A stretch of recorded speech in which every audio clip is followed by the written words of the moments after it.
دوستوں، cosmetic surgery کا نام نیا نہیں ہے اور دنیا بھر کے ترقی یافتہ ملکوں میں کاسمیٹک سرجری کی بہت ہی بہتر اور جدید سہولیات موجود ہیں۔ ایون کہ پاکستان میں بھی کاسمیٹک سرجری کی بہت اچھی سہولیات موجود ہیں، لیکن یہاں جو آج ہم ٹاپک ڈسکس کر رہے ہیں وہ کسی عام کاسمیٹک سرجری کا نہیں ہے، بلکہ ایک ایسے آپریشن کا ہے جس کے اندر ایک انسان کے چہرے کو مکمل طور پر تبدیل کر دیا گیا ہے اور اس کی جگہ ایک نیا چہرہ اس انسان کے چہرے میں لگا دیا گیا ہے، یعنی اس کی شکل ایک طرح سے تبدیل کر دی گئی ہے۔ تو یہ اس کی ڈیٹیل میں آپ کو پوری یہاں پر ڈسکس کروں گا، بتاؤں گا۔ امید ہے آپ کو یہ ویڈیو پسند آئے گی، تو میرے ساتھ ہی رہیے اور دیکھتے رہیے۔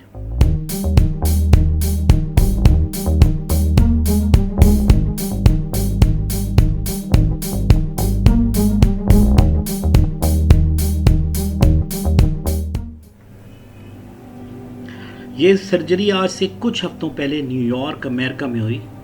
اور تقریباً اس میں 100 کے قریب پیرامیڈیکل اسٹاف نے حصہ لیا، اور فیس ٹرانسپلانٹ کا یہ آپریشن دنیا بھر میں اپنی نوعیت کا پہلا آپریشن تھا، لہٰذا آپ اسے کہہ سکتے ہیں کہ ایک تجرباتی آپریشن بھی تھا۔ وہ کہ اس سے پہلے بھی اس قسم کے کئی آپریشن کیے جا چکے ہیں، لیکن یہ آپریشن ایک ایسا تجربہ تھا جس میں انسانی چہرے کو مکمل طور پر بدلا جانا تھا، یعنی جس میں داڑھی، مونچھ، ہونٹ، ناک، پلکیں، بھویں، کان، جتنے بھی آپ کے جو چھوٹے چھوٹے اعضاء چہرے پر ہوتے ہیں وہ سب اس میں شامل تھے۔ اور اس سرجری کے لیے پیٹرک نامی ایک شخص تھا، اس کا انتخاب کیا گیا۔ اب یہ پیٹرک جو شخص تھا یہ ایکچولی امریکہ میں بحیثیت فائر فائٹر خدمات سر انجام دے رہا تھا، لیکن ستمبر 2001 کے مشہور و معروف واقعہ جو آپ جانتے ہیں جس میں ٹوئن ٹاورز جو ہیں وہ دونوں گر گئے تھے، اس سے صرف ایک دن پہلے نیو یارک میں کسی گھر میں ایک آگ لگ گئی تھی، جس کو یہ بجھانے کے دوران اس شخص کا جو چہرہ ہے اور اوپر والا جسم ہے وہ پوری طرح جھلس گیا تھا۔ اب ڈاکٹرز نے فیصلہ کیا کہ اس کا جو باقی جسم ہے وہ تو ٹھیک ہو گیا، لیکن جو اس کا چہرہ ہے وہ مکمل طور پہ جھلس چکا تھا اور اس کی جو حیت ہے وہ بالکل بدل چکی تھی۔ اس سرجری کو کامیاب کرنے کے لیے ایک ڈونر کی ضرورت تھی، یعنی یوں سمجھیے کہ ایک ایسا شخص چاہیے تھا جو اپنا چہرہ اس متاثرہ شخص کو دے سکے۔ اس مقصد کے لیے ایک ایسی شخصیت کا انتخاب کیا گیا جو امریکہ اور دوسرے ممالک میں اسپورٹس کے حوالے سے ایک جانی پہچانی شخصیت تھے، اور ان کا نام ڈیوڈ تھا۔ اپنی حادثاتی موت جو صرف 28 سال کی عمر میں واقع ہوئی تھی، سے پہلے وہ اپنے تمام اعضاء جو تھے وہ عطیہ کر چکے تھے، اور جب اچانک ان کی موت واقع ہوئی تب عطیہ وصول کرنے والے ادارے نے ہاسپٹل کے ساتھ، کیونکہ وہ عطیہ کرنے والے ادارے جو ہوتے ہیں مختلف ہاسپٹلس کے ساتھ رابطے میں رہتے ہیں، تو اس طرح ان کو پتہ لگا کہ اس کھلاڑی نے اپنی تمام اعضاء جو ہیں وہ عطیہ کر چکا ہے وہ موت سے پہلے۔ تو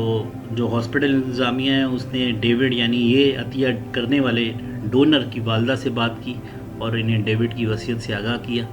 اور ساتھ ساتھ چہرہ عطیہ کرنے کے متعلق بھی بتایا۔ پہلے تو ان کی والدہ جو ہیں وہ اس بات پہ راضی نہیں ہوئی، لیکن تھوڑی سی کوشش سے انہیں منا لیا گیا۔ اس کے بعد اگلا مرحلہ شروع ہوا جسے ڈاکٹر روڈیزیئر نے سر انجام دیا، اور اس سرجری کے لیے 2 آپریشن تھیٹر استعمال ہوئے۔ ایک میں ڈونر ڈیوڈ کے چہرے کا آپریشن کرنا تھا، یعنی وہ چہرہ وہاں سے پورا نکالنا تھا، اور دوسرے میں پیٹرک کا آپریشن کیا گیا جہاں جو ڈیوڈ کا چہرہ نکالا گیا تھا اس کو لگایا جانا تھا۔ ڈاکٹرز نے کمال مہارت سے آپریشن مکمل کیا، لیکن اس آپریشن کی سب سے اہم بات یہ تھی کہ اس میں چہرے کے عضلات کا بھی ٹرانسپلانٹ کیا جانا تھا،